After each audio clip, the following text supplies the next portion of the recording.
Welcome to The Point with Mick Rich. It's Friday morning, February the 5th. Thanks for tuning in.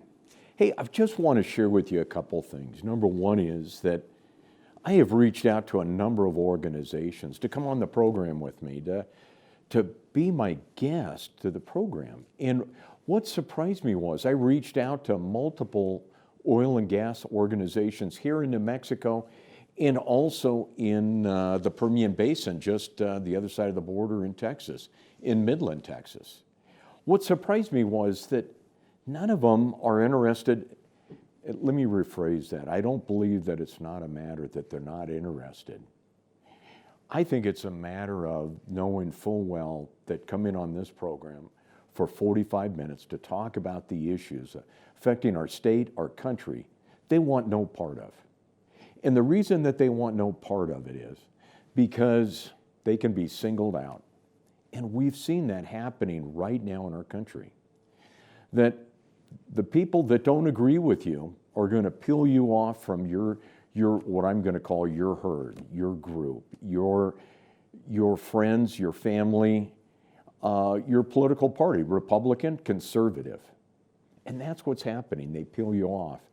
But as I mentioned to a number of these organizations, that what I found over the years is that if you stand up, you're going to take a beating. And I've been beat on enough times, and I've survived, and you can tell, I've survived those beatings. I've been bruised up a bunch, but I've survived those beatings. But I survived with my pride intact. If you keep your head down, you're going to get through it. You're going to end up, when it's all said and done, you're going to look prettier than me. I hate to say it, but that's the reality. You're going to look a little prettier, a lot prettier than me. But you're not going to end up and walk away scot-free. You're going to end up taking a hit on your pride, your self-esteem. The people that are around you are going to look at you and realize that you ducked down. Our country has always looked up to those that stood up for what's right and good. That's why I'm doing this program. I want to share with you that I received a post this past week from a gentleman that wrote to me, and he said, Mick Rich, don't waste your time or money. It's hopeless until the major forces decide. I must have reread that comment I don't know how many times. Gave it great consideration, and I want to share with you what my thoughts are. How would I want to answer it here, not on Facebook. I believe really what the first questions he's asking is, Mick Rich, why are you and have you committed your time and money to improve the state?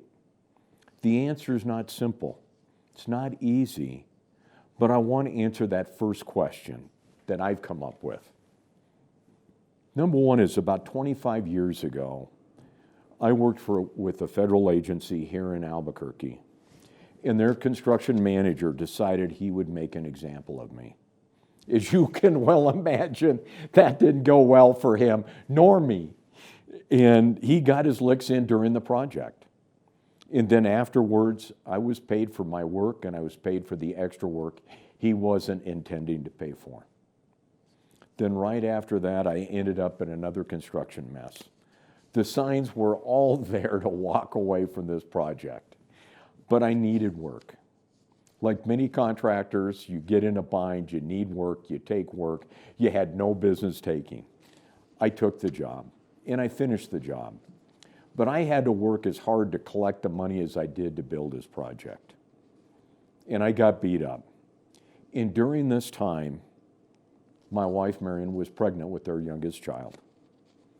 And just at the start of the pregnancy, we were notified by the company that provided our health coverage that they were dropping our coverage and our company because we didn't have enough employees to count to be part of their organization.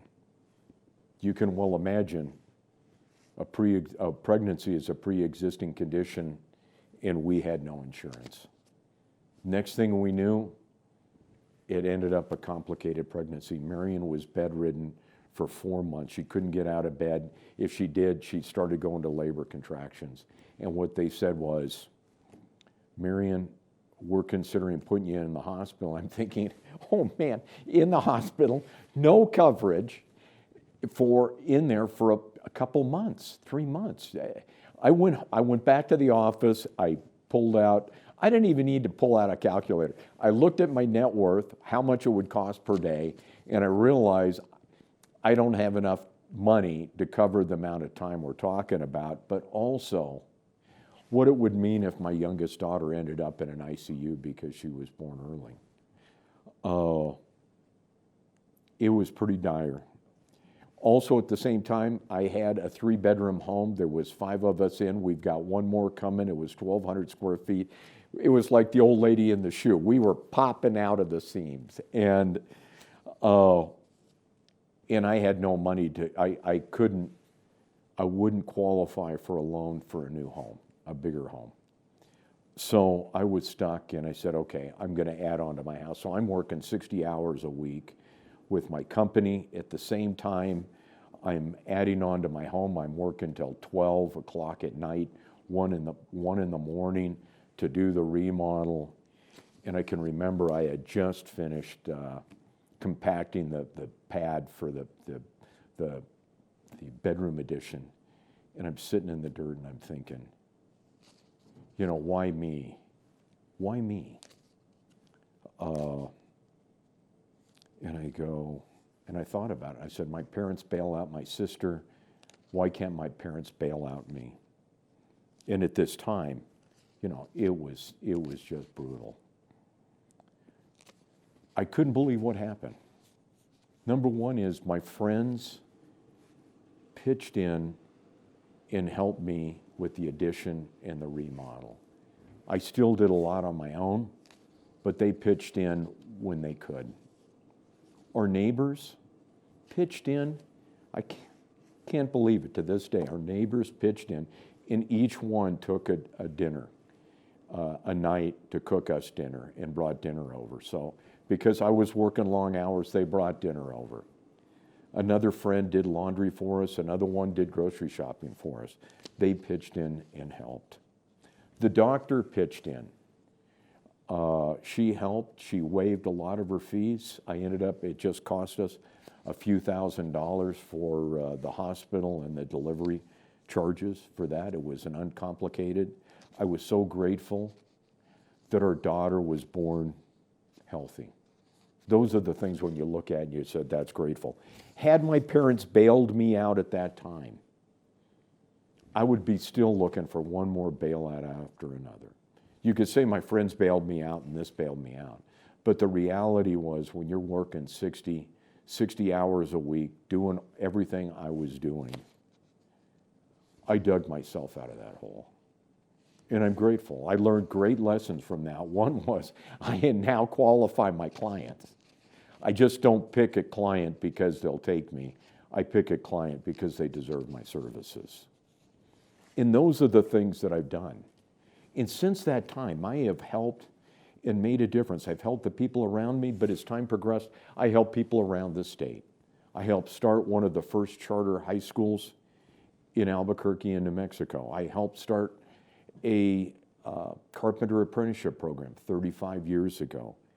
I have helped and been served on multiple boards, helped put together buildings to make things work. Not to get paid for, but as a volunteer. Those are the things that I've done to make a difference. And I'm doing this program for you. Because if those individuals are so concerned that they're going to get picked off, I want you to know I can take it. And I'm going to be standing up for you to say what's right and what's good in this world. And it's not easy to do. But I want you to know that if the people around us won't, I will. So send me a line, send me an email.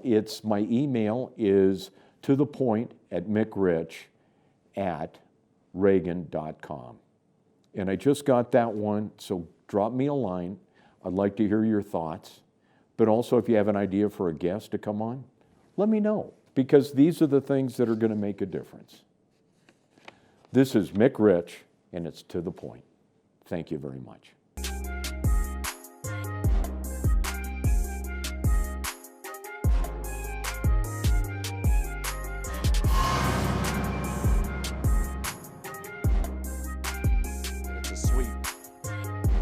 To the middle of the field in some room, a move at the 20 and all the way.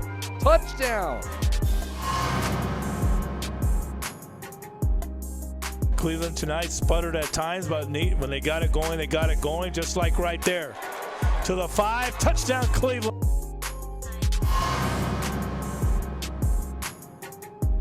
Down and 10 here. Play action, looking, throws it out deep, has a man out there, ball is caught. To the 10, to the house, and just like that, the Cleveland Storm answer. Away. Johnson, and now it's sent back post, and that is dangerous. It's by everyone, and then it's headed in. And so a misclearance.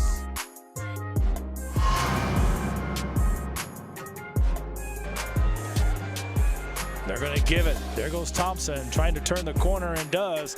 Thompson at the 15, 10, 5. Waiting for the call. Touchdown, Mayfield Trojans.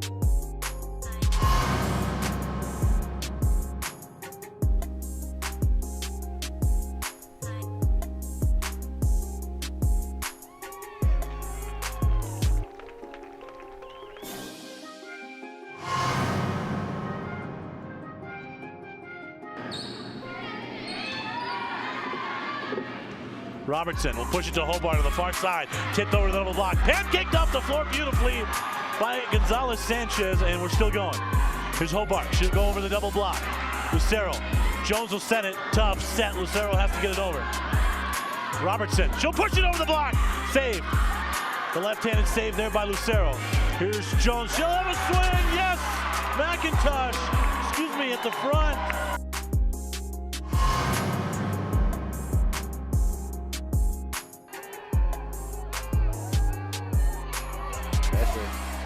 Stepping up in the pocket and moving, and now to the 5 and diving towards the end zone and in.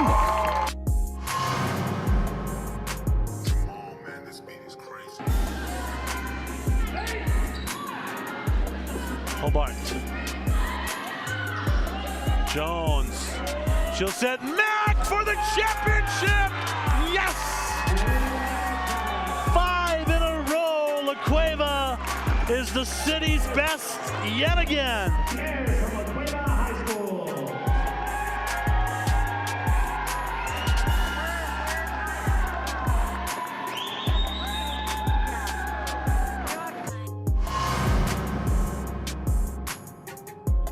A little bit of the maybe not getting the reps he needed at quarterback.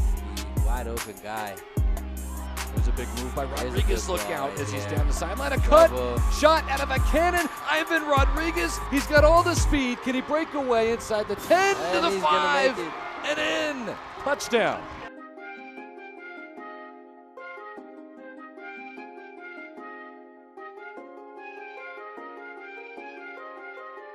Don't sacrifice quality and flavor when you're in a hurry. Golden Pride offers ribs, fried chicken, green and red chili breakfast burritos, and Frontier Cinnabons. 4 great locations, or visit us online at goldenpride@abq.com. Golden Pride Barbecue Chicken and Ribs, proud supporter of ProView Sports Network.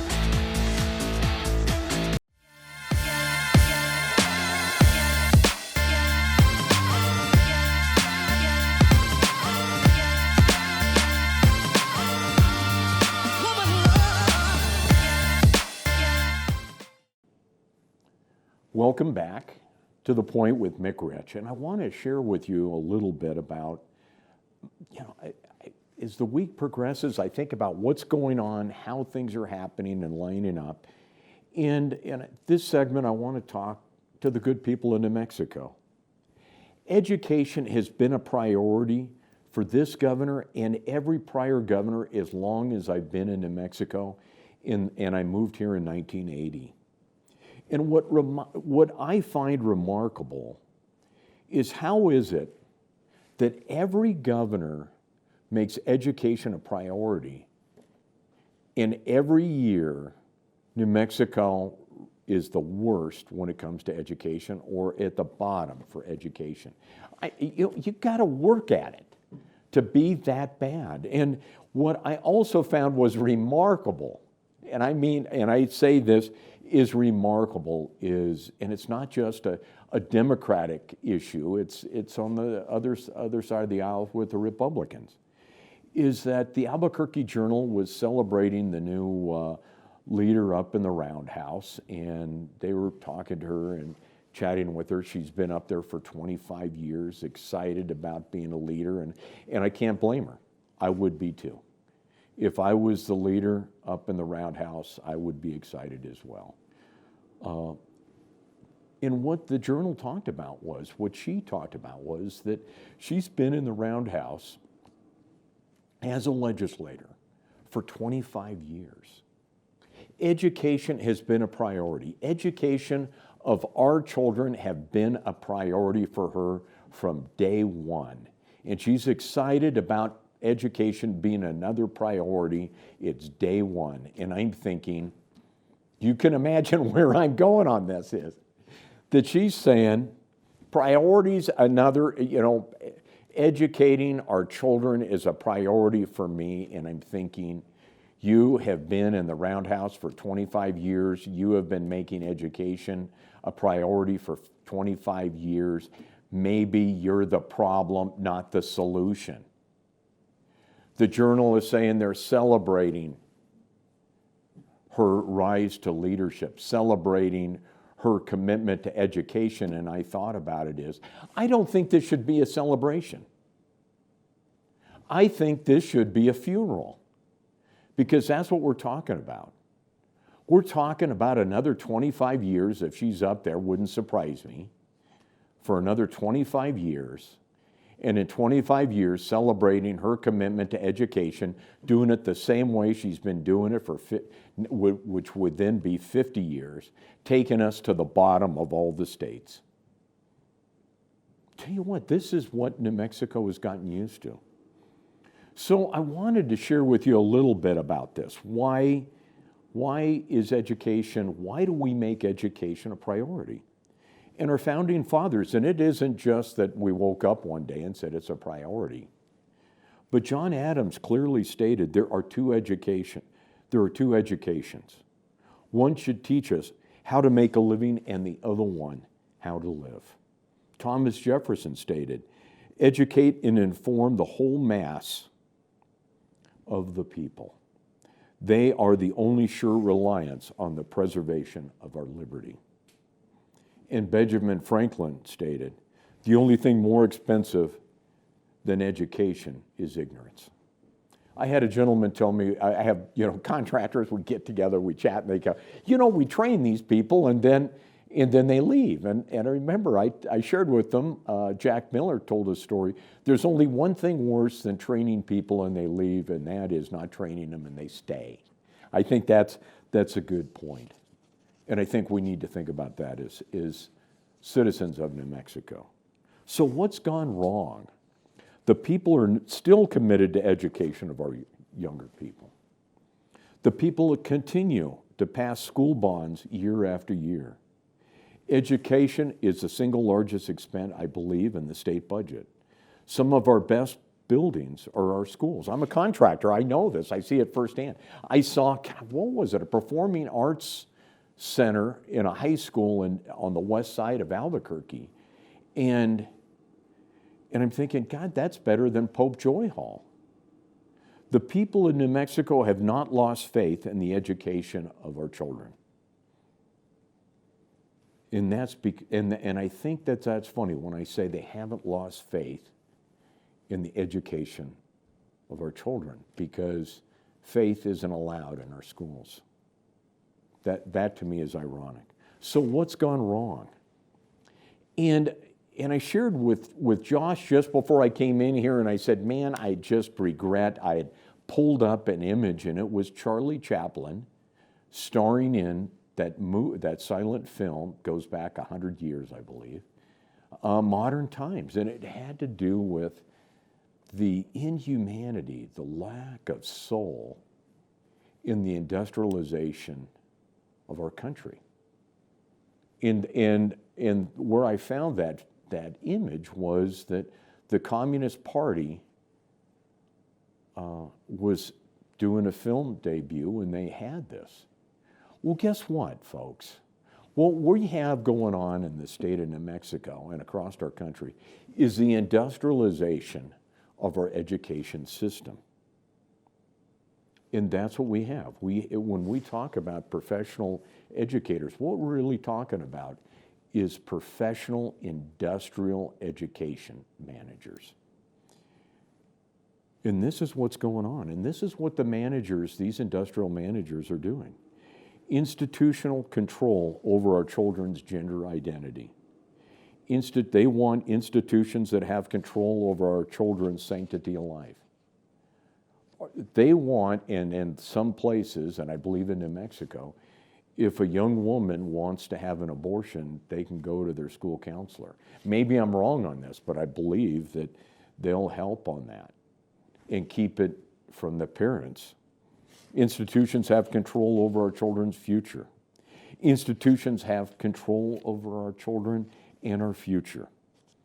I find it quite remarkable that film, the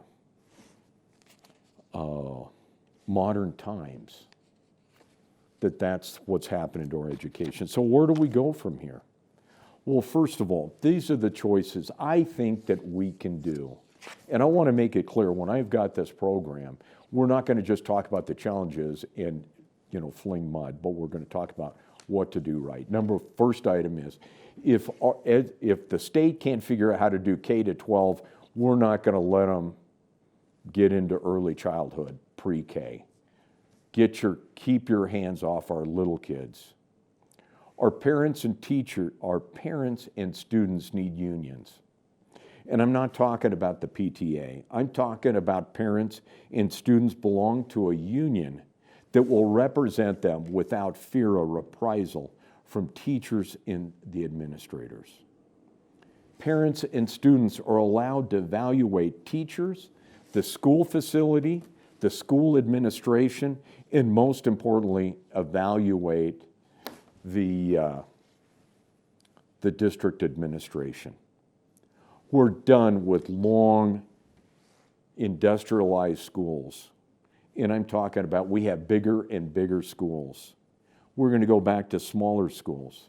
We're going to get back to the point of what I call touches. When I go out to the job sites and check my jobs, I talk to the laborers, the journeymen and women. I talk to the superintendent, the foreman, the clients, the architects. I talk that it's about touches. We're going to get back to that. We're going to get back to not central kitchens, but going back to kitchens within the schools. Yeah, it's more expensive. But guess what? Those lunch ladies, they know what's going on as much as the school administrators do.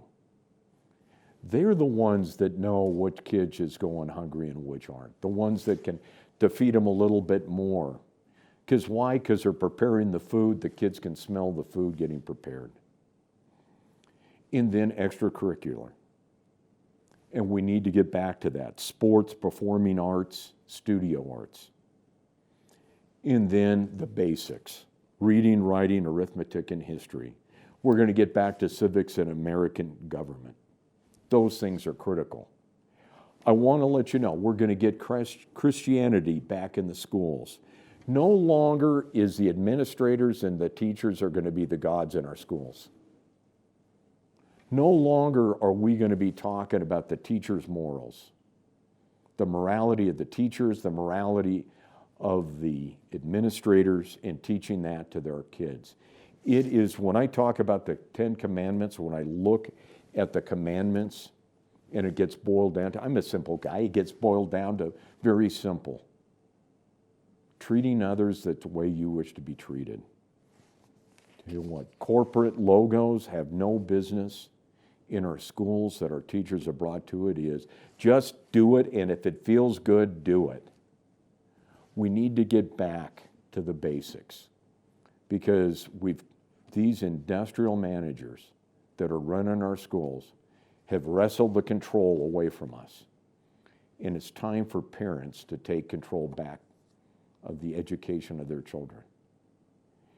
And lastly, if we can't do that, we need to open it up to allow parents to take their tax dollars that they've paid for, what they've earned, and take it where they can get an education that will teach the kids how to get ahead. To go back to what John Adams said, one should teach us how to make a living and the other how to live. Because right now, they're not teaching either one. Thank you very much. I'm Mick Rich.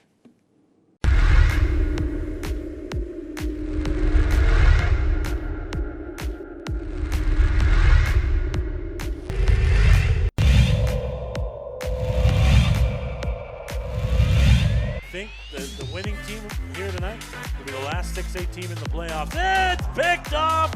Nothing but green in front. Touchdown, Monsanto.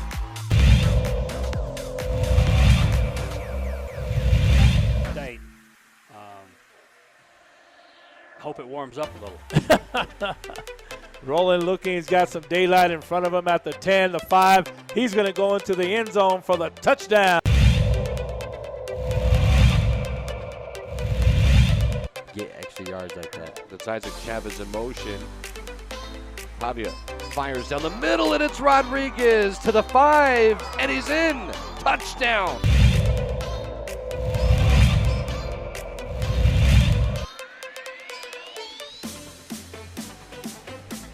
Throwing it in the end zone. Ball is caught. Touchdown, Cowboys.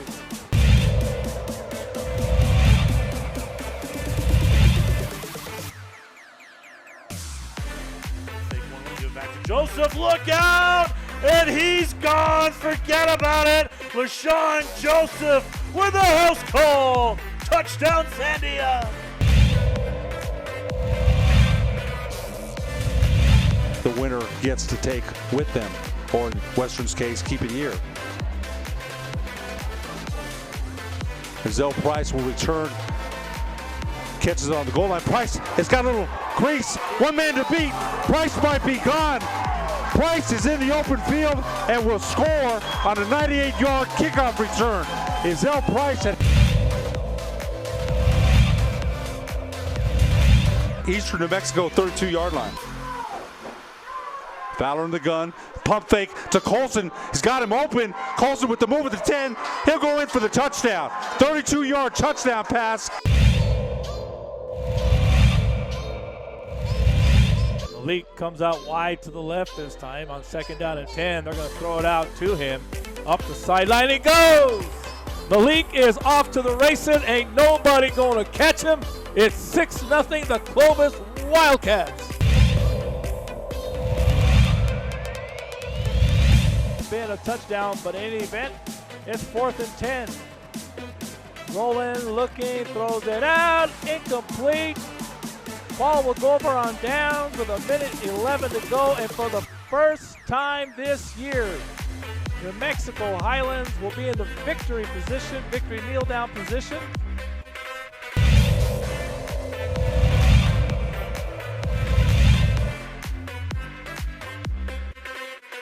And look at this shot out of a cannon.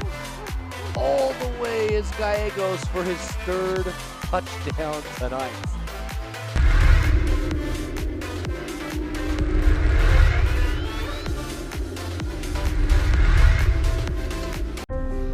The New Mexico High School Coaches Association, established in 1941, is an organization of New Mexico's best and most professional interscholastic coaches. Coaches across work daily to help our student athletes excel in the classroom, on the field of play, and in our communities. Students that participate in interscholastic activities attain higher grades, higher graduation rates, and higher wages. Responsible for the North-South All-Star Games, statewide Coaches Award Program, and providing multiple professional development opportunities for New Mexico's coaches. Be a great coach by coaching beyond the game.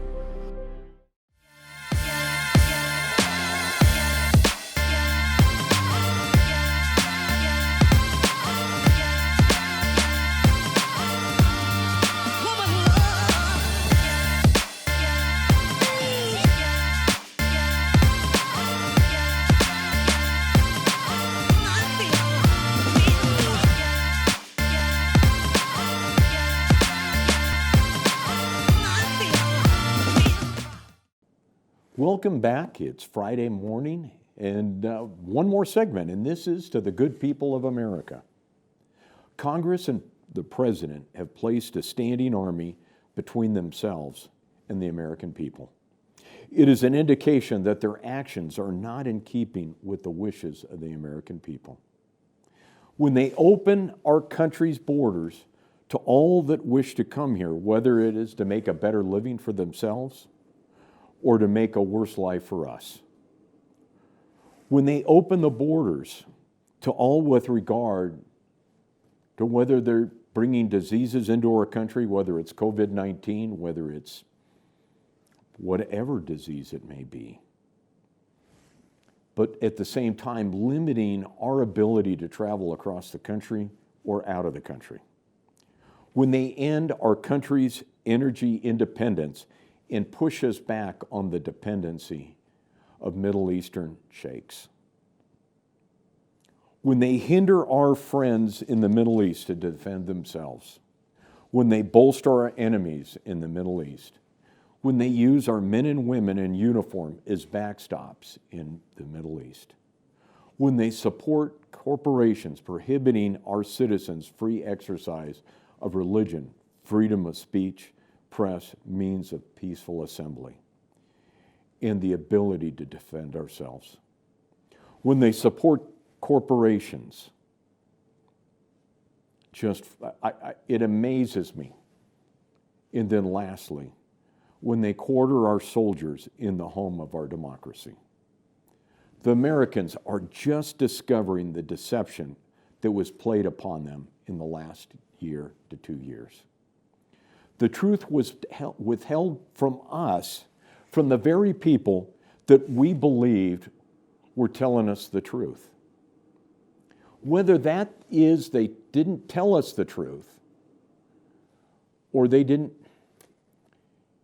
I told somebody a long time ago, and I listened to people how they respond to my questions. The people I work with, or my subs and suppliers, my staff, they never like it when I starting to question what happened, because I get a pretty good handle on when they're telling the truth, and what I mean by that is, are they not telling me actually what happened, or are they withholding some of the information? This is what's going on. Tell you what, here it is. Is that right? Is right after President Biden was sworn into office, Jeff Bezos said Amazon will be out there now to help with logistics, with the vaccine, to get people vaccinated? Did he actually withhold that assistance because the guy that he didn't like was in office? To hell with all of us, to heck with the people that use his services. And the people of this country have provided resources for his company. The Postal Service handles his packages at a subsidies for him. This is what's going on. The people of America are frustrated. And I understand why Washington is keeping the truth between them and us. God, that's awful. Awful when we say them and us. They are our elected officials. Tell you what, the people of the United States are finding themselves under the thumb of tyrannical kings, not thousands of miles away, but by self-appointed kings and queens right here in our country. Whether it's the East Coast, in Washington, Wall Street, the West Coast, that's what we're seeing. American government in high school, I remember reading about Patrick Henry's speech that he made to the second, and I looked it up. Obviously, I looked it up. It's not that but we remember this one, his words.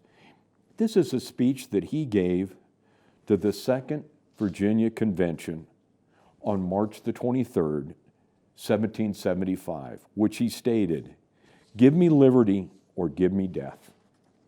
In high school, it seemed overly dramatic.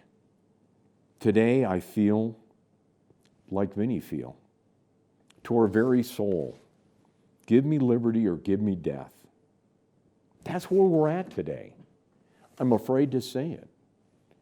And there's going to be more to come. We're seeing it across the board. What was it? I just heard last night on the news that the administration went in and arrested a reporter because of a mime that he posted on Facebook. This is what's going on, and no wonder that AOC is saying, we got to have the troops because people are are upset. I'm upset. Our viewers are upset. This isn't right, and they're picking us off. It's going back to the oil and gas industry of New Mexico and Texas. I reached out to them to come on the program. They don't. Why? Because the federal government is making examples of people.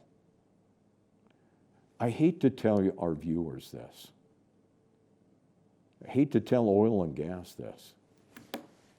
You know, the other side may not know what the devil looks like, but man, they know what you look like. And if they can peel you off, they can peel us off, they're coming after us. It's like tobacco. You know, the tobacco industry, man, they're out of business, not surprising, or down to very little compared to what they once were. But, they thought they could keep their head down and save their industry, and they couldn't. What's amazing to me, especially with the oil and gas industry, I'm coming down here and I'm talking to a good friend, somebody I care about, and I'm talking about the program. And I said, what's remarkable to me is that General Motors just announced that they're going to be putting together hydrogen fuel cells and sell them to a major truck manufacturer. Now think about that. I asked him, I said, well, what do you think one of the greatest sources of hydrogen is? And he said, water. And if you think about it, we're in a desert. Water is precious. Are we going to use electricity to separate the hydrogen, atom from the oxygen atom? No. But guess what? We have so much natural gas. We have refineries. Those refineries can be modified from making gasoline to stripping off the hydrogen out of the hydrocarbon molecule. And that's what we have that ability to do. Oil and gas can come out here and say, we're the solution, not the problem. United States greenhouse gases have dropped where other countries haven't. During the Trump administration, even when he pulled out of the Paris Climate Accord, our greenhouse gases dropped. And why? Because of the conversion over to natural gas. And now we're going to eliminate that. Tell you what, I think that the Biden administration, when we're talking about eliminating drilling on federal leases, this is going to be brutal. 6 years ago, I wrote an article, a column on why we should allow the Keystone Pipeline. And I said, unlike many people in this United States, unlike many people on Capitol Hill, I've been to the tar sands of Canada. And I talked to somebody, I said, what do you think it looks like? He said, oh man, it's got to be awful. It's got to be kind of like Charlie Chaplin's Modern Time, the exhaust stacks, the oil, the mess. I said, you'd be surprised. I said, first of all, when you fly over the tar sands, and I went fishing up there, and we flew over the tar sands, so we're not very high off a few thousand feet.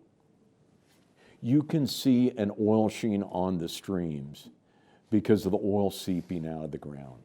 When you fly over the tar sands that are being excavated, they are oily. It's an oily looking material. But you know what's really remarkable is the tailings are pure white sand. If that was happening here in New Mexico, we would call that an environmental cleanup. But that's not the case. What we have is people that don't know decide that they're going to kill tens of thousands of jobs, alienate one of our closest allies, end up resulting in a huge amount of losses north of the border. How does this help anything? And then lastly, here it is, areas on the East Coast are forced to be using heating oil to heat their homes because they're not allowed to build a pipeline for natural gas, to get natural gas into the home so they can heat their homes with a cost-effective way to heat their home. This is what's going on. This is what's happening in Washington, that they're putting their own agenda ahead of the people of the great people of this country. And as long as I have a voice, I'm going to be crying out for you. I'm going to shout from the rooftops to the mountaintops, wherever I can, because I'm going to be a voice for you, a voice for reason. And that's what's missing in our country. It's sad to see what's happened. In only a matter of days, we've lost tens of thousands of jobs. I can only imagine what the next 4 years are going to be like. I'm Mick Rich. Thanks for tuning in. And it was a tough topic, but sometimes it needs to be tough. Thank you.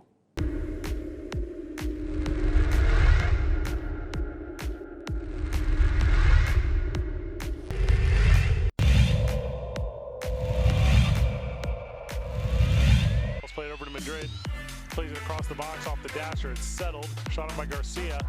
Trickles in. Goal.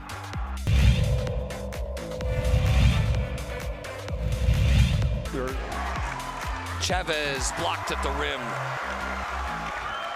And here's Dorian Lewis to Watson. Shot on and just wide. Big deflection. Goal.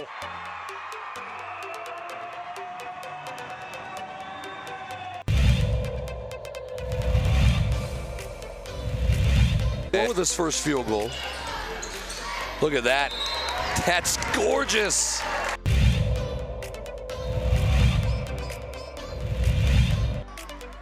Not a game you can go have 25 turnovers in and win.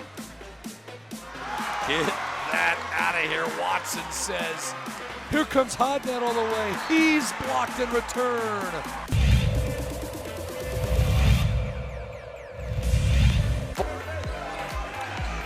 Dickey, did he get it off? He did, and he hit it.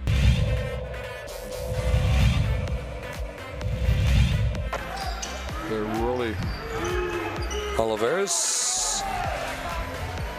Wild three, and it hit.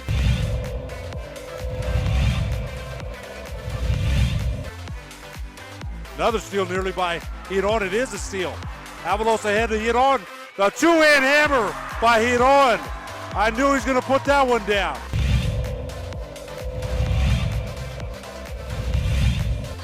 ProView Networks tonight. District matchup there. Davidson took it away in transition. Might be time for a jam. Oh!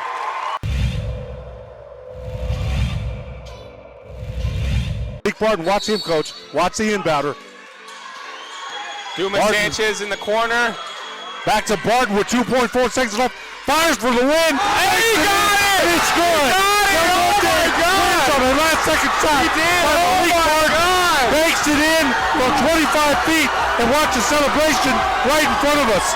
What a shot by Barton. He was double teamed and somehow found a way to get it in. Ramos to Gaxiola, high window for the win. It's good. It counts. Gaxiola with the game winner for a Driscoll Heritage.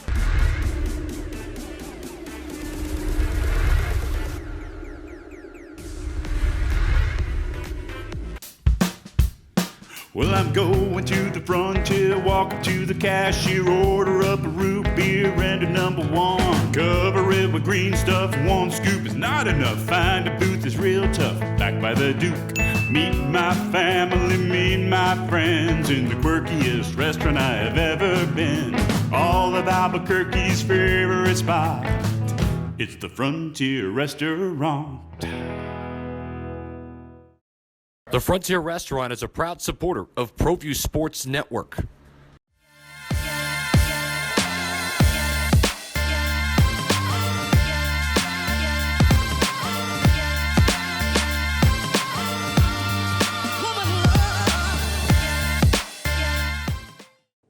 With you, our viewers, the good people in New Mexico and the good people of our country, the hardworking folks that I call our country.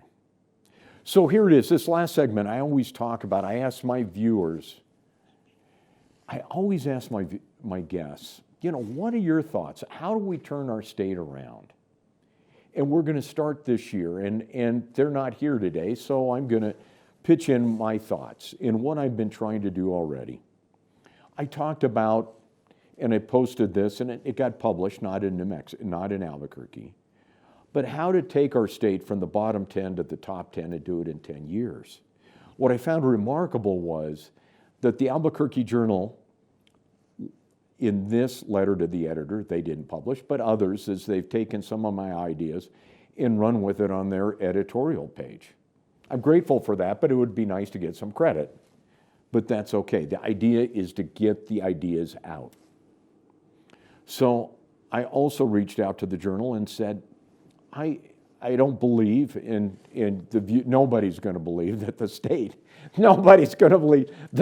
will ever publish a report card to the people in New Mexico on how they're doing. They're not going to do it because they know they'd be voted out of office. So I reached out to the Journal and I said, I think this would be a great service that you could offer to your readers. I'm a reader, I read the Journal, to the people in New Mexico and the good people of Albuquerque. And to come up with a report card, to talk about how the state is doing. And it's not a huge amount of effort. It is a matter to go through the different publications, not using what the mayor is saying or the governor is saying or the county commissioners are saying, but what other outside entities are saying about how New Mexico is doing.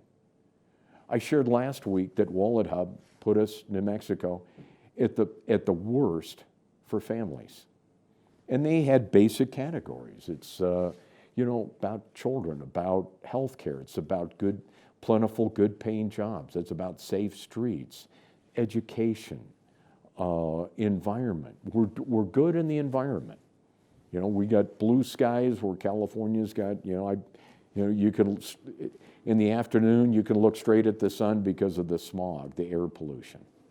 And we know that. We can see their air pollution contaminates our skies. But guess what? I don't believe the Journal is going to do it. They haven't responded. They haven't gotten back to me. I don't expect that they're going to do it. If they're willing to celebrate the leader in the Roundhouse's 25 years of education failures, they're not going to do a report card to show that she's failed for 25 years. So I am going to do that. I'm committed, and I make this commitment that I am going to spend this year to put together an organization. All they're going to do is create a report card on how the state is doing. And we're going to come up with categories. We're going to find people that are going to go through, look at U.S. World Report, like Wallet Hub, different organizations that put together how our state is doing. Because I tell you what, we have to do it. Here's another one that I thought was quite interesting it's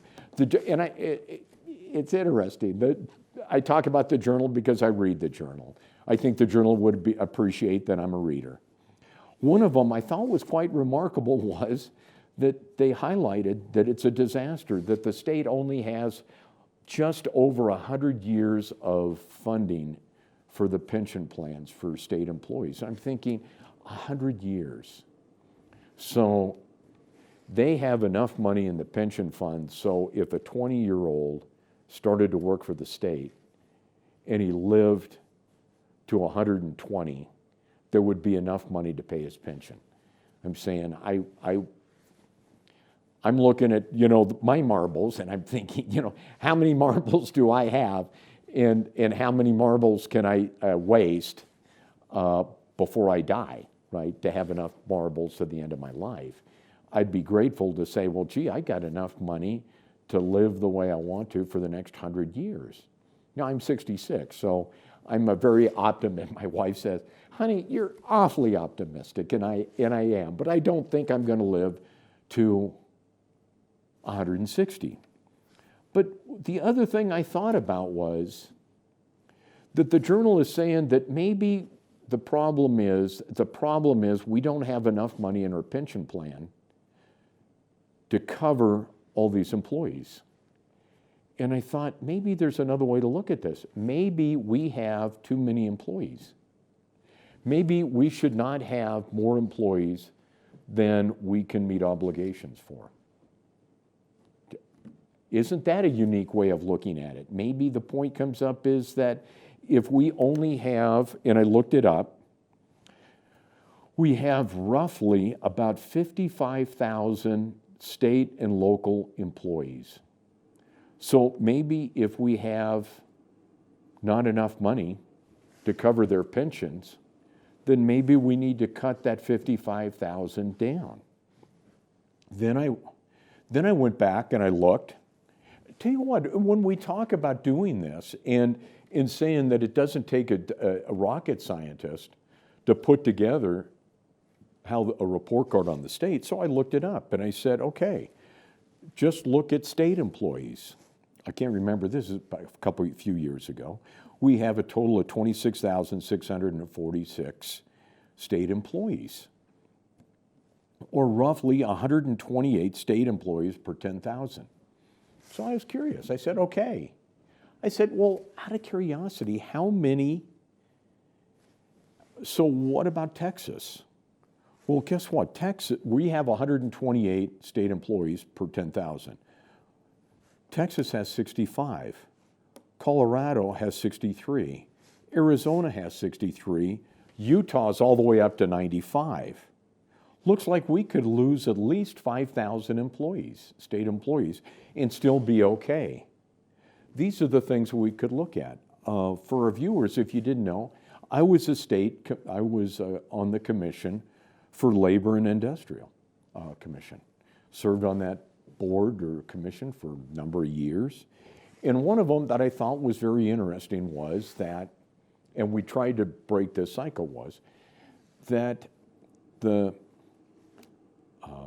Workforce Solutions is no longer required to do wage and hour surveys to establish the prevailing wages on state projects. They're required now strictly to use big labor, unionized labor rates. They don't have to do any wage surveys anymore. So to establish the wage rate. Well, but we still have those employees. I'm saying if we don't need the report, why do we have the employees? And then lastly, and this burns me, is in order to bid on a state project, I have to pay a fee to Workforce Solutions to get a certificate number in order to bid on a project, and that money was set aside to do these wage surveys, which they aren't doing anymore. So they're collecting money for a survey they no longer do. Now, I'd like to say that this is the problem of our current governor, but that also came from the past governor. I'm saying this is what's wrong with our state.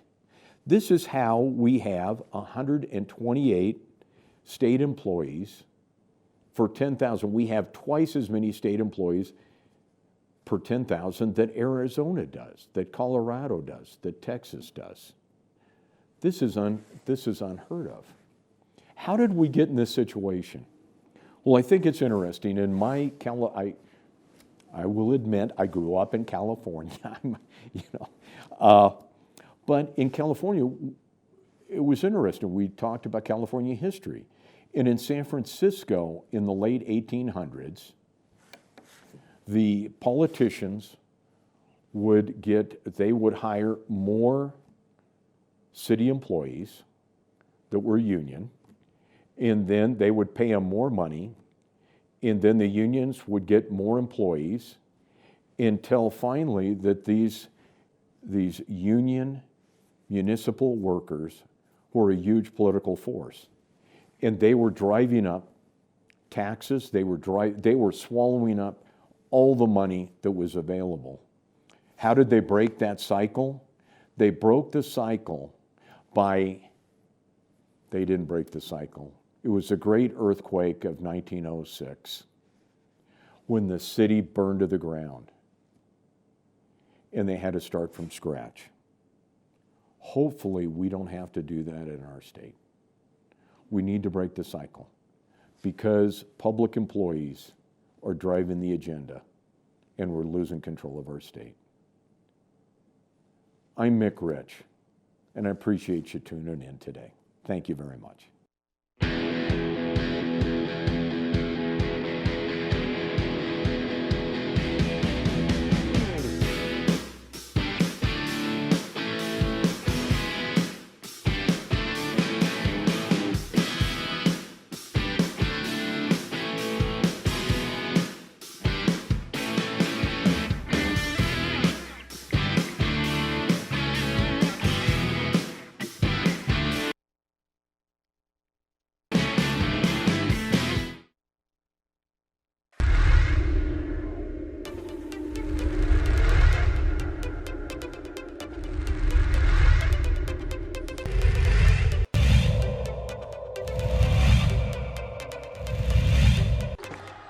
Ramos, rise and fire. He's fouled. You know, he used to coach for Del Norte. And here's Voss all the way with the finish. He'll get the... Behind the back of the dribble. Trying to go up with the right hand. He changed hands in midair. And hot it, sent it away.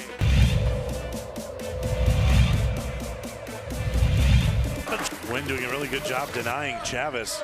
BC hasn't got the ball. Oh, Yeku! Oh!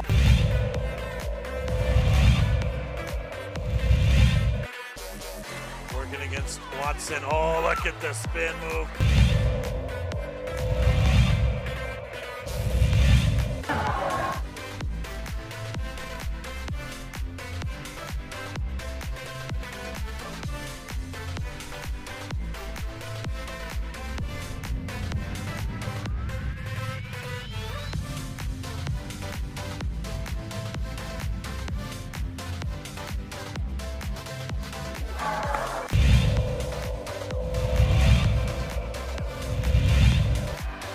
Ball's loose. DJ Bustos brings it up. Bars Tompkins, alley-oop. How about it? That was redunculous.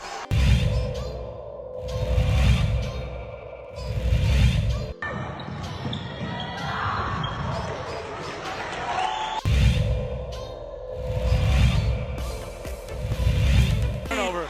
Cable to the big fella might try to jam on home.